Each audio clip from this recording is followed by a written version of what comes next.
Hello, everyone. Welcome to the Heart's Frontier. I'm looking delightfully orange and warm right now. So let me just see if I can.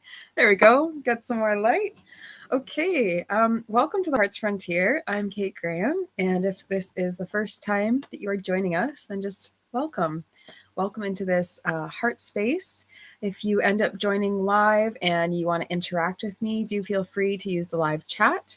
I will be making some more videos that are just static ones where, we're not interacting, but it's nice when I'm here that I can, be social and that sort of thing. So yeah, okay. Welcome, everyone. I'm going to be continuing on talking about empaths. And so this one, I wanted to call it, Are You Really an Empath?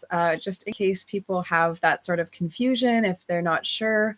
I am growing my sort of definition of empath and intuitive and sensitive because since I've been starting to work with these people who express this way and who have these traits and these experiences, I've grown to understand that a lot of people can access these same skills with a few tools or with calming down their nervous system or with embracing their natural abilities. So I am curious, and I'd like to explore with more of my career here. I'd like to explore maybe what are the odds or what are the chances that most people could be an empath or intuitive in the right conditions. So, anyways, I'm going to share what we first talked about last time I was live. And then I'm going to keep going on this list of, you're an empath if you experience these things. And when I talk about each of these things, I'll also share a little bit about the experience maybe that I've had or what clients have gone through and some strategies for success. So the first one, if you want to catch up on this, if you like this video and you want to catch up on this, the first one was high sensitivity and strategies for success. This one is, Are You Really an Empath? And so you'll see I'm going to keep their red. I think the thumbnails, I'll keep them red. I just used the last one because I just thought today I was going to talk about light archetypes, but I'm going to save that till next week. And this weekend, I think tomorrow, I'm going live to talk about Empath Energetics and how it works. So yeah, if you like learning about all this stuff, even if you don't end up taking Empath Energetics this next round, the next round is starting end of April. So still a bit of time, but also, I know that there's a few people interested kind of thinking about it. So who knows, maybe it'll be one of those things that, I kind of have a feeling there might be a waiting list this time around. So if you are interested, do let me know because I've been hearing from a few people that are thinking about it. And I don't know, I just have this kind of sensation that there might be a waiting list after this one. So without further ado, let me know you're here just so that I can see if my chat is working, if you are watching. I see 1, 2, and kind of it popping in and out. So I know sometimes they're not accurate, the numbers. There could be no one here. It could be a ghost. So you're an empath. And just let me know how you're doing if you're watching live. So you're an empath if you experience many of these. And just before I get started, the way that you can find this list is if you go to my website, heartsfrontier.com. You'll see Empath Energetics. And then right at the bottom, you can see all of the course content that's just the titles of it. The only thing you're actually able to view is, Are you an empath? I think is what it says. Let me double check. It says, Are you an empath? And then it'll say, You're an empath if you experience many of these things. Okay. So let me get back to that. And you're an empath if you feel others' emotions as if they were your own, or you sometimes stay in that state where you're mimicking the energy of those around you. Okay, we talked about that. Overwhelm in public places. So that's being really overstimulated by lights or sounds, or if people are in conflict, which I shared a story about that, but there's many in my life where I do feel and really take into my heart people who have been in conflict and what's going on with them. And, I think at one point I used to react to that and it used to really upset me. And now I have a much better sense of, the idea that everyone does need to go through these types of experiences in their life. and it can settle me out a bit. I don't worry about them as much. I think it's okay for me to feel and still think about that couple and hoping, that they're doing okay without then reacting to it myself, and without feeling a sense of worry for them. So that worry is really more the problem, not the actual feeling or sensing of someone else's energy. But of course, if it were to go into some sort of repetitive thought cycle where you're constantly calling in someone's energy, I would say that's you kind of in a bit of like escapist mode in yourself. Energetically, you want to be much more full in your own spirit and full in your body so that you can live, this way outwards, rather than kind of feeling, if I was still thinking about that couple, I might be over in Toronto, or maybe they moved, maybe they're in Timbuktu, and then I've got to be over there instead. So energetically, that can be a bit tiring. Okay, another way that you can know that you're an empath is if you have claircognizance, which is a clear or psychic knowing.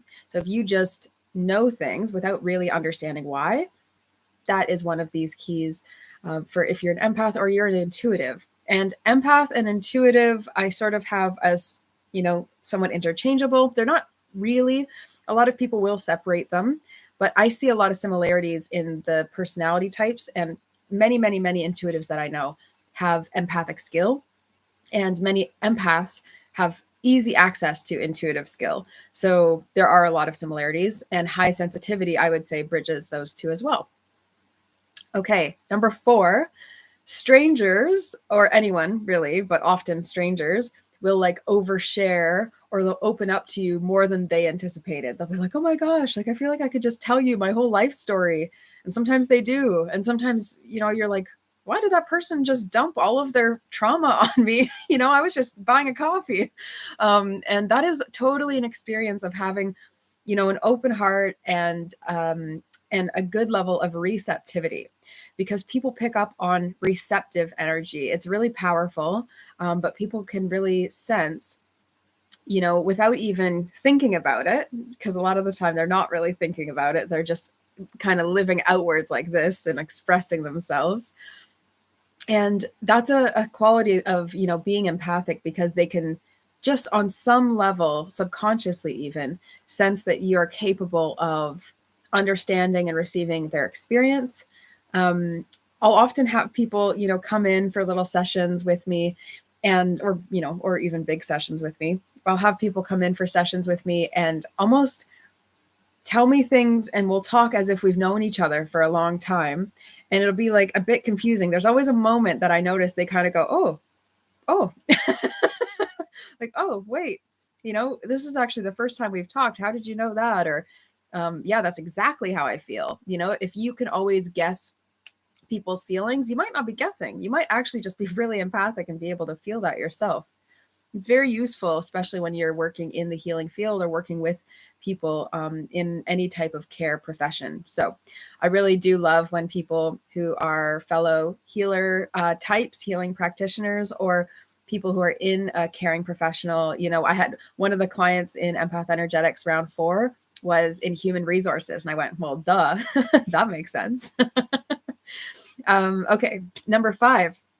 You might have random physical symptoms. So we talked a lot about that in the other video, and I won't keep going on it here. But this is like, if you are working with someone in some way and then, you leave them, you end up feeling then what they were feeling maybe after. And that can be really distracting, and it can be a little concerning. Sometimes you can think that that's your own, and that can be leading you sort of in a spiral to then solve something, but it's almost not possible to solve. And that happens with the emotions as well. I do see a lot of empaths also will sort of step away from their own emotions, focus on someone else's, and forget that they had their own hiding underneath the surface. So a lot of calling back your own energy is also kind of sorting out what's happening with you internally to make sure that you're doing those checks on yourself. Okay, and then the last one I shared in the previous video, and then I want to check in if anyone has any questions about empaths or high sensitivity or about any of these concepts. Feel free to put it in the chat. Or if you're watching this in the replay, you can also put it in the chat and I'll come back and respond. I usually get around to comments, not right away, not live or instant like this, but I usually will. Number 6 is your honesty or your BS meter is on point. So you can actually tell when someone is being dishonest. You can kind of sniff that out. You have good spidey senses. Even if you don't know exactly what the truth is, you can figure it out if they're lying, or you can feel like something is really off. And even feeling something is off, that begins to lead you down the line of, as long as you stay open to pursuing that with curiosity and not fear, usually you can get to some level of truth about what the reality actually is. So gonna keep going on this list. Again, if you want to look for that list, it's under heartsfrontier.com under the Empath Energetics page. You can see it all the way at the bottom. You'll see the content for the course, and it says view right beside Are You an Empath? Okay. So number 7 is digestion and back concerns that are often emotion-based. So this is something I've seen in a lot of highly sensitive clients. And so I have a little bit of like a code here. So upper back discomfort is often known actually as like the healer's wound. And the reason I think this is because sensitive people also experience, levels of anxiety and depression. And when you are anxious, it's hard to demonstrate this. When you're anxious, you pull in, tension wise, you pull in on your like upper abdominals. And the reason being is because you're actually protecting your organs, and because your diaphragm is sort of working overtime, because your diaphragm is helping you with breathing. When you're anxious, your breathing is kind of out of whack, no matter which direction. If you're sort of a quick breather, I actually had a lot of shallow breathing when I was anxious. I would forget that I needed oxygen, which just leaves you kind of exhausted, which, is not very good defense for battling anxiety, really. So when you're anxious, you can kind of pull in that tension in that upper abdominal area. And they've shown physiologically, but also they've seen, I think they've done studies of people with depression often will round their shoulders more than the average person. And so that causes, and the pulling in here causes this actually pulling to happen on the shoulders. So a big key to dealing with these actual emotions are physiologically also dealing with the effect that those emotions have had on you. So if you've been feeling really worried, or if you've been feeling really sad, you might be feeling a lot of upper back discomfort. You might also experience it elsewhere, of course. I'm going to talk about a couple different things here as well. But I noticed that upper back discomfort specifically, and digestion, and lower back also affect highly sensitive people and empathic people pretty commonly. And so, it also affects a lot of our population, but I think a lot of our population is highly sensitive. So it's just whether or not we are awake to that, or conscious of that. All right. So with the upper back, what we want to be doing with the upper back discomfort is really opening up our chest, which is opening out your heart. So as you open out your chest and, stretch back, it's the opposite of this kind of huddled energy, right? We do the reflex, the opposite. I always used to tell people, because I did body work for, a few years actually, mostly part-time before the pandemic hit. I had this healing space that I had just started up. So what I used to tell people is it's really important to play the opposites game with your body. So what you're trying to do is, there's one pattern that is causing dysfunction or discomfort. You're trying to do the exact opposite of that in the opposite way. So we might be holding tensely, and so you might want to be moving in an open way, right? If you keep it moving and you keep it open, you'll actually start doing the opposite of what your body was finding uncomfortable. And that helps you open up also to feel your own emotions. So I will sometimes notice that if I open myself out here, I'll feel less stress maybe, or I'll feel more heart expanded. And so that sort of sadness or depression that could creep in, just totally can melt off. And that's from doing a lot of work with energy and emotions and the physical body, but just a little bit of that body part here while we're talking about it. And that upper back discomfort, in a spiritual sense, is really about taking on other people's emotions and the burdens of others, So I often joke, but maybe it's actually quite true, that people carry around like a backpack of rocks. And these are the, it's like a backpack of things weighing them down in this life. And that backpack is kind of causing this discomfort and this weight to be lugged around. And that actually, if you can even picture just releasing your backpack, can help you feel more open as well. The lower back, I definitely have clients, and definitely for me, when I was in my early 20s and I was really experiencing a ton of emotions and I was really doubting myself, and I was pretty anxious, like a lot of the time. I would have panic attacks almost daily, actually, if you can believe that. It was not a comfortable experience, and I hid a lot of it, actually. The lower back for me flared up around that time, and since I haven't had any. And lower back, I would often attribute it to feeling ungrounded. So there was a shift for me that happened in my life where I felt quite grounded after that. And then there was only one kind of hiccup in my mid 20s where I was trying to leave a quite tough relationship. And when I was going to leave it, it was going to leave me without work and without, stability and these things, because we had shared a business. So there was a lot of that ungrounded feeling coming back. Digestive distress is also something I see in a lot of clients, especially highly sensitive folk. And that is usually trouble digesting life. And that makes a lot of sense, because if you are a sensitive person, you're likely picking up a ton of information, and you kind of can get into overload if you're not really processing it. And that overwhelm could then lead to digestive issues, which makes a lot of sense, actually, because overwhelm would be an experience in your body that raises your cortisol levels. And when you raise, adrenaline and your cortisol levels, and, you're releasing, that can be a lot of hormonal and neurotransmitter sort of, I want to call it a fiesta. Like, it's like a party. There's like so many things happening that actually impedes your body's ability to digest. So your body often needs to be in a more relaxed state to digest things properly.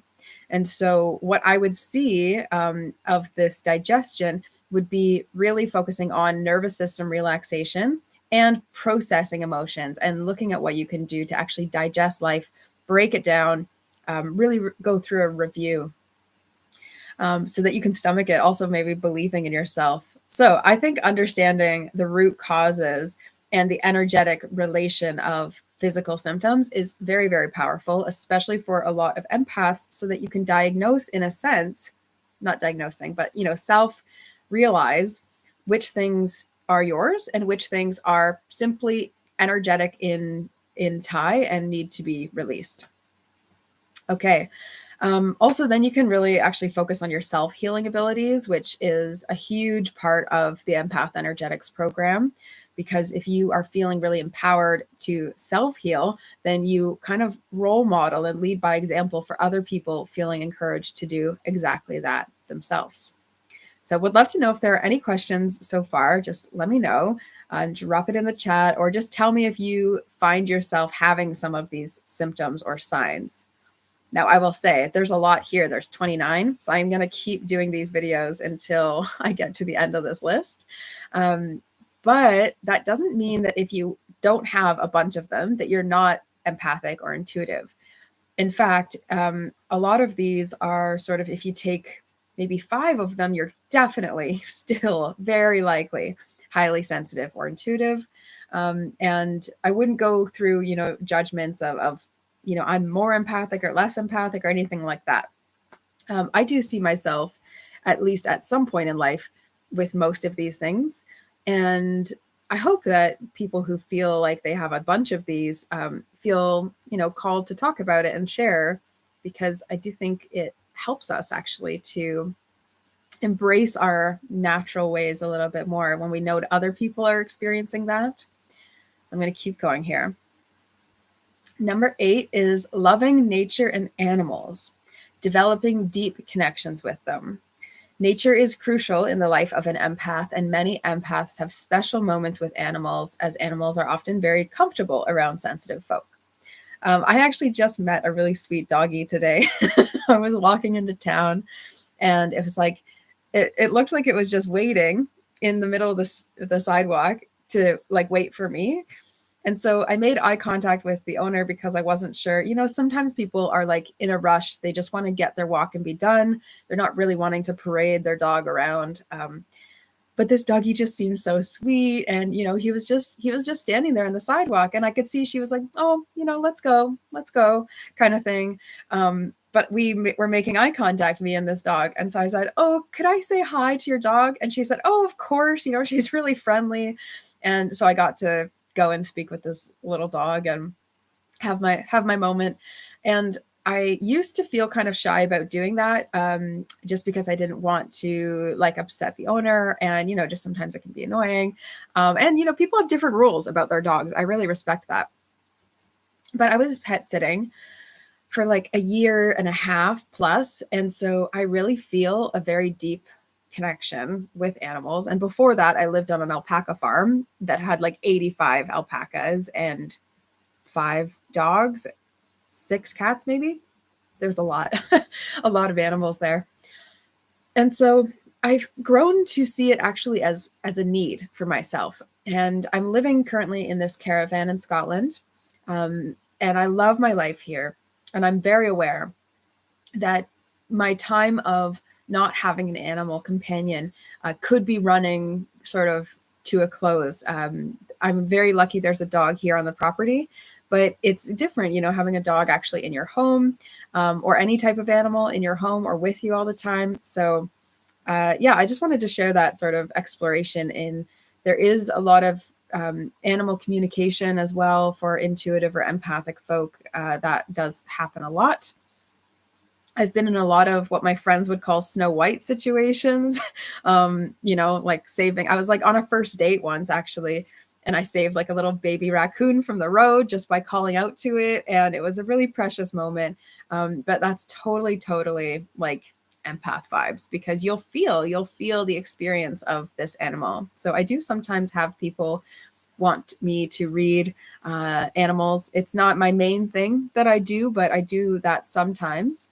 And so nature is also really crucial for empaths and highly sensitive beings, likely because we need further grounding and because it makes sense to us. There is less overwhelm because we are naturally more equipped to handle the stimulation and the sensory experience of nature. And actually, I've met an intuitive before who was really anti nature.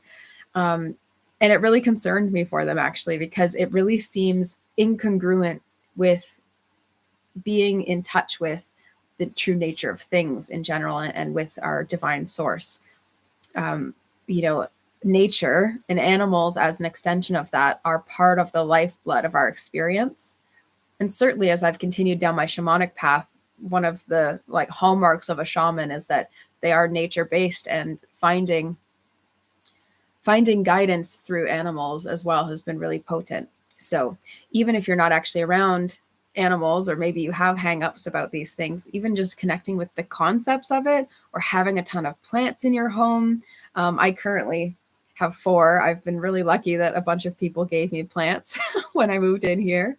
And I'm going to be planting wildflowers this weekend. I thought, how do I want to celebrate my birthday? And that's exactly it.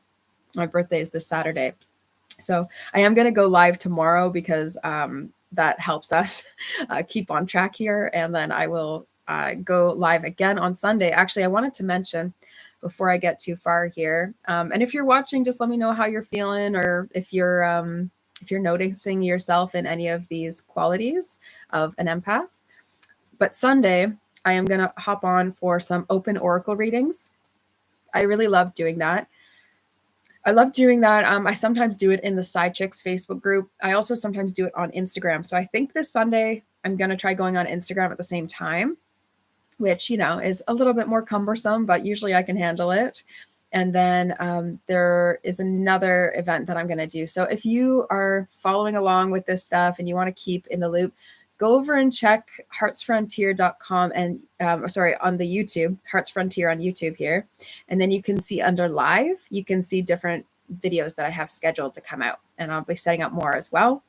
And Empath Energetics, if you are interested in working with me, if you identify this way and you're interested in working on a bunch of these concepts, we have a 4-month program. It's group mixed with one-on-one. And it's quite potent. I was just thinking today, actually, I was looking out over my deck and I was thinking about some of the testimonials that I've received over, I've done this 4 rounds now.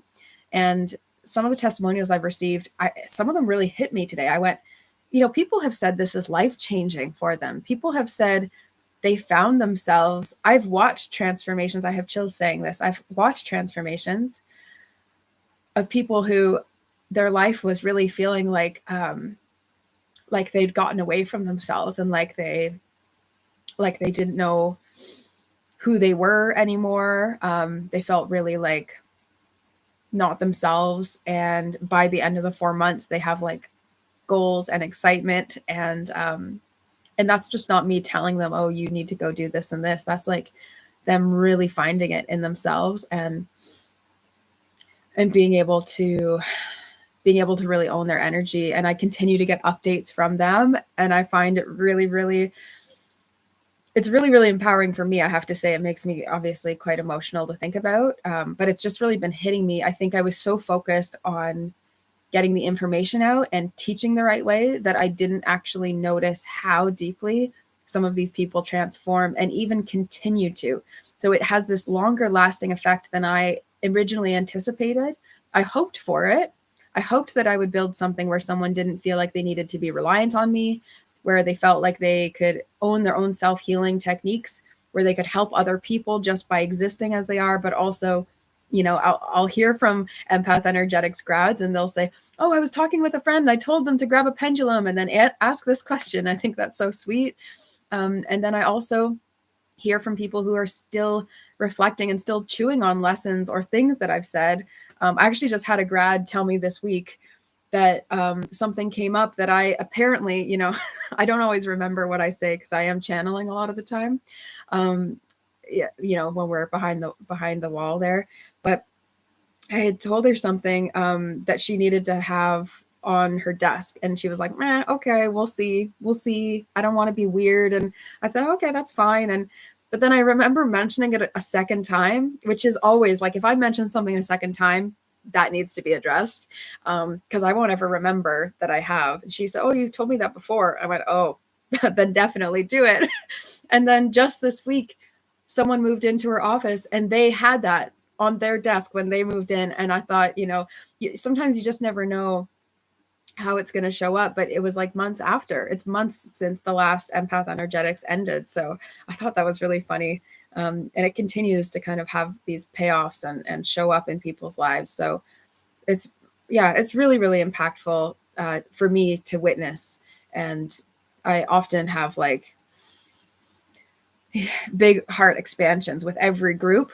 And that's actually why I sometimes take breaks in between one group and the next so that I can integrate it myself and go, okay, what do I need to offer for this next round? And, I'm sorry for people who took 1, 2, 3, and 4, but I really think they get better and better as time goes on because I get stronger and I learn more and I, can also understand more deeply the experience each person has. And so it is really an individual self-healing journey, but we do it in a community format. And then I also work with people one-on-one once per month. Okay. If you're interested in that, honestly, just book a free 15-minute call with me and we can chat and talk about it. And don't let finances hold you back because I'm pretty good with doing payment plans. As long as you're keen and focused and you're responsible enough to pay off your payment plan, then I'm all good with that. I recognize that people are in lots of different varying states of income, and I'm in a steady place right now. So I like to be able to offer that flexibility. Okay, I'm going to do a couple more here, but do ask me if you have any questions or if you want to say anything about your experience as an empath. I'd be happy to hear. So I just talked about loving nature and animals. It's super, super empathy to empathy. That's actually a word. It's called empathy. It's empath-like, empathic, to develop like a deep connection. So I know a lot of people who identify, as witches. I shouldn't do that. That's actually, they do identify as witches. I shouldn't give them quotations. And a lot of those witch type friends will really have like a familiar, like some sort of animal in their life where they feel like they're bonded. They speak to each other. And I talk with, birds, animals, squirrels, I talk with anything that I can. I try to anyway. And that's very much this desire for deep connection and deep relatability, often with animals, because they are not going to cloud it with human judgments or, any type of manipulation in that kind of sense. It's a very safe bond to have. And especially with plants too, right? Some people are not as much animal people, but they're really, really plant people. I have a really sweet friend of mine. You can look her up on Instagram. She's Earth Soul Emily Moran. She's super lovely, and she does some similar work to me as well. We do like different but similar work, and she's great. And we were walking down the river actually recently, when she was we were both in here for shamanic training, and we were walking down the river, and she was taking photos of every flower, and she would be like, oh my gosh, this one's so beautiful. And I would see a pretty flower and I would stop because I knew she wanted to take a photo of it. She just has this really, really deep bond and wants to energetically connect with the flowers. And I swear one of the times I thought she might cry because she was so excited, so that is very, very much an empath or intuitive quality.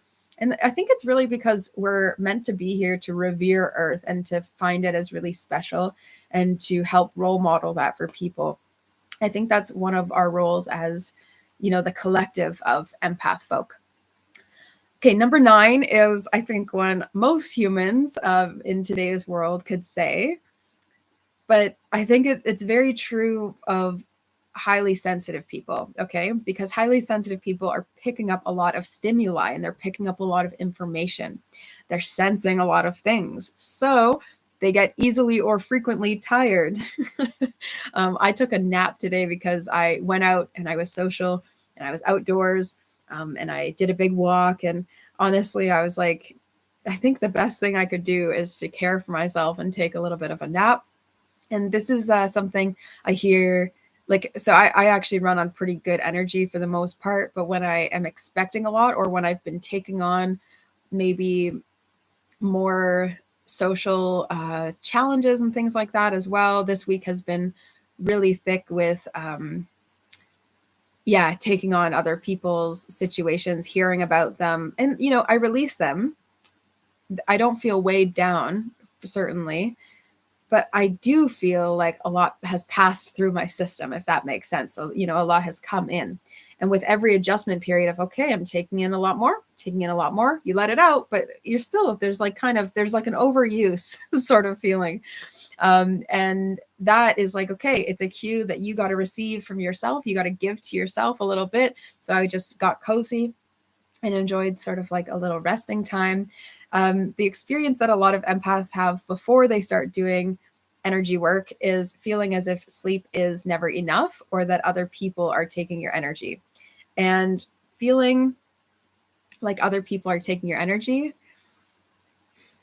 is one that we cover in month 1, because it's an empath trigger, right? Is being like, oh, these other people, they're energy vampires. Like, how many empaths use the term energy vampires? It's pretty judgy.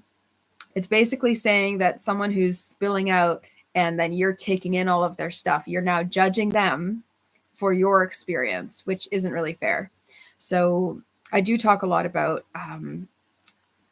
energy and energy depletion, and whether or not there's anything you can do to shift that, which there usually is. And it's usually your responsibility. And it could be as simple as, just indulging with a little bit of rest time, taking my nap today and not feeling guilty about that. But sometimes it's deeper than that.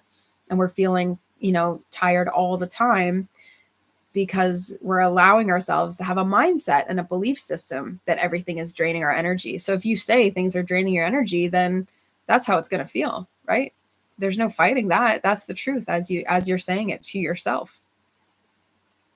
Okay, number 10 is struggling to watch violence, cruelty, and tragedy with entertainment content.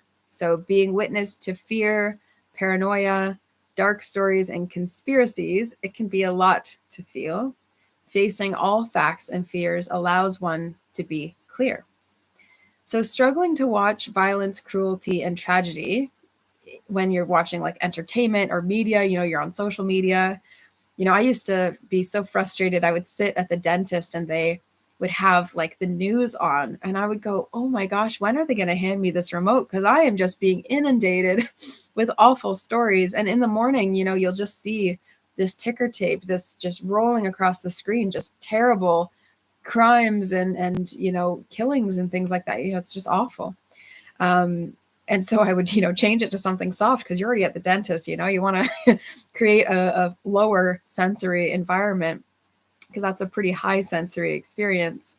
And so being witness to also like fear, if people are, sometimes if you're watching something and they're just all really scared about something, I know I've felt really like almost tense, like your body takes that on. It's just something to be mindful of. Um, and I think it's easier the more that you acknowledge what is fact and what is a fear. And I talk a lot about that in Empath Energetics. So if you want to kind of get through some of these symptoms, and you know, some of these are traits and some of these are sort of dysfunction symptoms, if that makes sense. So I would say that it's not like I would encourage people to watch super violent content every day, because that's what an empowered empath should be able to do. But it is good to not have something just take all your focus maybe for the rest of the day. It's good to be able to, like I say, face the facts. There was a long time where I was feeling, and you know, still now I'm really quite interested in why we do prison systems the way that we do it. And there feels like in me something that really needs to be a part of that healing in some way. And so I keep just reflecting, you know, maybe it'll be when I'm 50, I don't know. But I do feel like there is something that I need to do in that world for some reason. And early on, maybe even 5+ years ago, before I had started Empath Energetics for sure, I would watch prison and jail shows to learn more about their experience. And I was really fascinated and I really wanted to learn. But sometimes I would notice I had just sucked into almost like a vortex, and I would be like really down and really sad, because it's quite sad, you know. We're like, we don't treat animals great, and we're treating our humans like animals when they've done harm, because they've clearly experienced harm and suffering. And I get protecting our society. So, you know, I'm not going to get into that conversation here right now, but it does weigh heavy on my heart. And so those types of things, you know, I had to realize it's actually a lot to feel.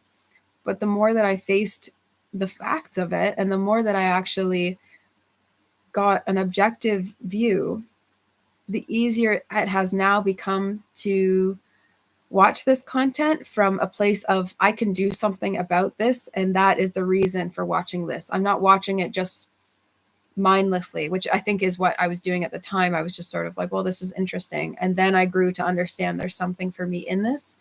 So, you know, maybe it's something to notice. If you get really pulled to a certain type of dark material, it may be that you have some way that you're meant to be adding to it in a healing format, or that you're meant to be maybe a change maker in that realm.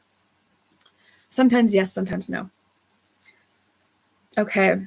Am I going to do more? We're already at 9:40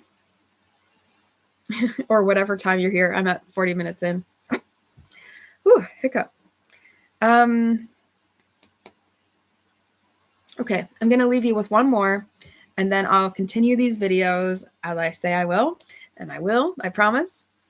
This next one is creative. So I actually say Empath Energetics is a program for highly sensitive, empathic, intuitive, or creative folk. Because sometimes a creative person won't self-identify as highly sensitive, empathic, or intuitive, but I listen to their experience. It's totally that. And, you know, whether you like it or not, whether you're familiar with this or not, you know, give me a minute and I'll be able to draw these lines and these parallels for you. So if you are creative, you are also likely highly sensitive, empathic, and or intuitive. So how are you going to express all of these emotions and these human experiences that you feel so deeply? I think what we do is actually process it through art many times. So in month 2 of Empath Energetics, we go through shadow archetypes, shadow work, more of your triggers, more of the ick that you're aware of, and clearing some of these things and beginning to shine a light on what that shadow is doing, how it's trying to help you and everything in your life. And the way that we close out, usually if we close out shadow work, is by doing shadow work show and tell. Shadow work show and tell is a time where I ask all of the Empath Energetics folks to try creating a piece of art that reflects their shadow archetypes. So I go through the archetype deck, and you'll work with 4 archetypes per session or section. So 4 archetype cards for shadow, 4 for light, and 4 for legacy. And so the 4 for shadow, you'll take and then figure out a way to create some sort of art, some sort of visual representation, whatever it is. We've had sculpture, we've had, word art, we've had abstract, we've had, a sweet cartoon type drawing. We've had so many different actually versions, and it's totally flexible. It's totally relaxed. Often it's really amazing. The art tends to exactly match that person's approach, their personality. It's really interesting. I've found a lot of joy in it. I really have. So it's also, I've heard from clients and empath grads that it helped them make peace with or make friends with their shadow self, or understand it, or maybe have a laugh, like put some light on it. And so that is the whole goal. And I really, really love that about shadow work. We always do shadow work show and tell now. So the ones that we went through today, the new ones, were digestion and back concerns that are often emotion based, loving nature and animals and developing deep connections with them, feeling easily or frequently tired, kind of feeling like you can't sleep enough or other people are taking your energy, or struggling to watch violence, cruelty, or tragedy with your media, and being creative. So processing your feelings and your experiences and emotions through art. Any type of art. It doesn't need to be visual art. Okay, so I'm going to leave this here. These are some, are you an empath? If you've got a few out of these 11 that I've shared so far, I'd say you likely are an empath. And I'm going to keep on going with this list and continue sharing. And I will also share more strategies. The more we go on, I'll share some more strategies. But if you really want to get into it, I would highly recommend you join Empath Energetics. So it's a 4-month epic group healing program. Again, super flexible with payment plans and things. So don't let finances be the thing that hold you back. If this is calling to you, we'll figure out a way to make this easier for you. And it's a group plus one-on-one program. We do understanding energy, intuition development, chakras, frequencies. I talk emotions, empath triggers. Month 2, we talk shadow work. We do shadow archetypes. We talk about healing. We talk about more on triggers and troubleshooting those triggers. We do the shadow work show and tell. We do archetypal healing, and we develop more the pendulums, and we develop more intuition techniques. Then we do light work and light archetypes for month 3. Light work, light archetypes. We touch on the healing process. I teach some more about integration. When we go through the healing process, it also matches with the chakras. So we do a little bit of work with that. There's more that happens like all throughout here. I'm just kind of doing a quick overview. Do a lot of also spotlight sort of coaching. So you get to see what other people are really going through. It's quite an honest space that we create when we start Empath Energetics. And it's a commitment. It's a commitment to the group to show up as yourself for the course of those 4 months. There's always a replay. So if you're worried about missing sessions, I always post the replay. You can always check it out. And if you message me ahead of time, usually I include talking to you through that as well. So you can feel like we're still connected, which is awesome. And but most of the time people are able to do it. Like I'm able to find times that work for people. And it's a matter of if they choose to show up. Which, I would say for the most part, actually, there's a really good attendance. I've been really impressed with the amount that people show up to this. And it's just a testament to the people who do this. They're ready. They're ready to make a change. They're ready to have that kind of lasting energetic and emotional transformation. And then month 4 is creating your heroic legacy. So we work through this workbook, this kind of questions, and we go through it as a group, and we figure out, we do actually archetype cards for that as well. So figuring out your legacy and the impact you're actually meant to have in this world and what you are here to do. And I also will be bringing in some astrology work for that, some North Node information. I did that a little bit with the last group, and I really enjoyed it. I'm not sure if I did that with everyone in the last group, though. So that's something I am going to change for this round. And, whatever the group needs, that's the coolest thing, honestly, for me about doing Empath Energetics in the way that I've built it, is that I get to teach and help with things that people are actually going through. So we talk about separating your energy from others. We talk about aromatherapy because people were interested in that in one of the sessions. I have a lot of stuff in there for sleep because I used to do a sleep healing and divine dreaming program. And so there's lots of different things in here. We also do a bit of shamanic journeying, and we develop your psychic clair skills and try to identify what your clair skills are and which ones are stronger for you. So it's a really, really potent course.